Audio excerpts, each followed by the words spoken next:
साथ संगत जी प्यार से कहना, धन निरंकार जी। आशा करती हूँ आप सभी बहुत अच्छे होंगे। एक नई साखी के साथ फिर से हाजिर हूँ मैं आपके ही अपने चैनल पर। साथ संगत जी, ईश्वर ने हमें जैसा भी रखा है, जहाँ भी रखा है, बहुत अच्छा रखा है और हमें हमेशा ईश्वर का शुक्रिया अदा करते रहना चाहिए। जो भी व्यक्ति इस बात को पूरी तरह से स्वीकार कर लेता है, वो ही असली आनंद में जीता है। और आज की साखी इसी विषय पर आधारित है।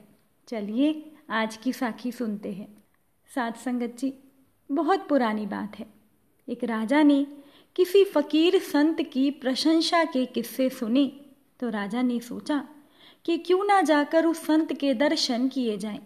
इसीलिए राजा उस फकीर के दर्शन करने के लिए पहुंच गए। अब फकीर से मुलाकात के बाद राजा ने औपचारिकतावश फकीर से कहा कि महात्मा जी, आप इस सूखे पेड़ के नीचे रह रहे हैं और ये मुझे अच्छा नहीं लग रहा। इसीलिए मेरा आपसे अनुरोध है कि आप मेरे राजमहल में चलकर वहां पर आराम से रहिए। जब फकीर ने राजा का अनुरोध स्वीकार कर लिया तो राजा मुश्किल में पड़ गया, क्योंकि साथ संगत जी, राजा ने तो उस फकीर को ये बात दिखावे के तौर पर ही कही थी। आखिरकार अनमने मन से राजा उस फकीर को लेकर अपने साथ महल में आ गया। राजा ने सोचा कि ये फकीर तो नकली है, फकीर होकर भी ये राजमहल में रहना चाहता है। अब चूंकि राजा सार्वजनिक रूप से अनुरोध करके फकीर को अपने साथ लाए थे, इसलिए अब वो उस फकीर को राजमहल से जाने के लिए भी नहीं कह सकते थे। लेकिन साथ संगत जी, ये बात तो तय थी कि राजा के दिल में अब फकीर के लिए रत्ती भर भी सम्मान नहीं था। दूसरी तरफ वो फकीर अपनी फकीरी में मस्त, प्रसन्नचित चेहरे और आनंद के साथ राजमहल में रह रहा था। अब राजा ये दृश्य देखकर और अधिक दुखी और परेशान हो जाता था कि सूखे पेड़ के नीचे रहने वाला ये अदना सा फकीर महल के मजे लूट रहा है। फकीर जितना प्रसन्न और आनंदपूर्ण दिखता, राजा ये बातें सोच सोच कर उतना ही दुखी हो जाता था।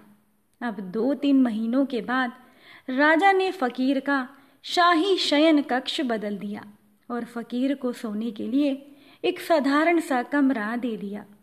साथ संगत जी, राजा ने फकीर के सेवकों में भी काफी कमी कर दी और फकीर को भोजन भी सामान्य सा दिया जाने लगा। पर इन सभी बातों से फकीर की मस्ती और चेहरे की रौनक में कोई कमी नहीं आई। राजा ये देखकर थोड़ा हैरान हुआ करते थे। अब तो राजा ने फकीर के नजदीक जाना ही छोड़ दिया। अब तो राजा किसी न किसी बहाने से उस फकीर को महल से चलता कर देने की फिराक में था और इसी तरह से 4-5 महीने बीत गए। अब राजा ने फकीर को और ज्यादा तंग और परेशान करने के प्रयास शुरू कर दिए। अपने सेवकों को कहकर राजा ने फकीर के रहने का स्थान बहुत ही बेकार और गंदी जगह पर कर दिया। साथ संगत जी, सुबह जब स्नान की बारी आती तो फकीर को घंटों प्रतीक्षा करनी पड़ती थी, क्योंकि उससे पहले वहां 20 लोग स्नान करने को खड़े होते थे। अब फकीर की सेवा में भी कोई सेवक नहीं था और फकीर को भोजन भी बहुत देर से मिलता था। कई बार तो सारा दिन ही फकीर को भोजन नसीब नहीं होता था और वो फकीर चुपचाप भूखे पेट ही सो जाता था। राजा ने सोचा कि इन हालातों में तो ये फकीर खुद ही राजमहल से चले जाने की अनुमति मांग ही लेगा। लेकिन जब राजा ने फकीर को देखा तो राजा हैरान रह गया। साथ संगत जी, फकीर की मस्ती और उसके चेहरे के नूर में अब भी कोई कमी नहीं आई थी, बल्कि वो फकीर तो उसी उल्लास, उसी उमंग, प्रसन्नता और आनंद से जी रहा था। अब तो राजा से रहा नहीं गया। फकीर के नजदीक जाकर राजा ने पूछा कि महात्मा जी, मैं आपसे एक बात पूछना चाहता हूँ। फकीर कुछ इस तरह से मुस्कुराकर बोल उठा जैसे फकीर को पहले से ही पता था कि राजा उससे क्या पूछने वाला है। फकीर ने कहा कि क्यों राजन, एक सवाल पूछने में ही आपने 6 महीने लगा दिए। अब राजा प्रश्न भरी दृष्टि से फकीर को देखने लगा तो फकीर ने कहा कि राजन, आपने क्या सोचा कि मैं राजमहल के ठाट बाट और शाही जीवन का मजा लेने के लिए यहाँ आया था? मैंने तो केवल आपका अनुरोध स्वीकार किया था। और आप क्या समझते हैं कि फटे पुराने मैले वस्त्र धारण करने वाले, सूखी रोटी खाते, पेड़ के नीचे सोते आदमी को ही फकीर कहते हैं? राजन, फकीरी का मतलब दुख, दरिद्रता, कष्ट, परेशानी और अभावों को सहन करना नहीं है, बल्कि फकीरी का मतलब तो सर्व स्वीकार से है। ईश्वर ने जैसा भी रखा है, जहाँ भी रखा है, उसको पूर्ण रूप से स्वीकार करने वाला ही फकीर होता है। विपत्तियां, कष्ट, दुख, संकट और अभाव हमारे आनंद और मस्ती में तनिक भी कमी नहीं कर सकते हैं और ना ही भौतिक सुख सुविधाएं, ऐश्वर्य, वैभव फकीर के उत्साह, उमंग और उल्लास में कोई वृद्धि कर सकते हैं। साध संगत जी, अब राजा फकीर की ये सारी बातें सुनकर बहुत शर्मिंदा हुआ जा रहा था। फकीर ने राजा की मनोदशा को समझ लिया था, इसीलिए फकीर ने राजा से कहा कि राजन, आप शर्मिंदा और दुखी ना हो।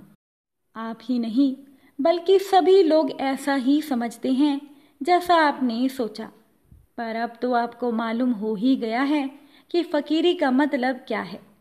हम फकीर तो विकट से विकट और सुखद से सुखद हर परिस्थिति में आनंद और मस्ती में रहते हैं और हमेशा ईश्वर, इस निरंकार दातार का शुक्रिया अदा करते हैं। इतना कहने के साथ ही फकीर ने राजा को आशीर्वाद दिया और महल से चला गया।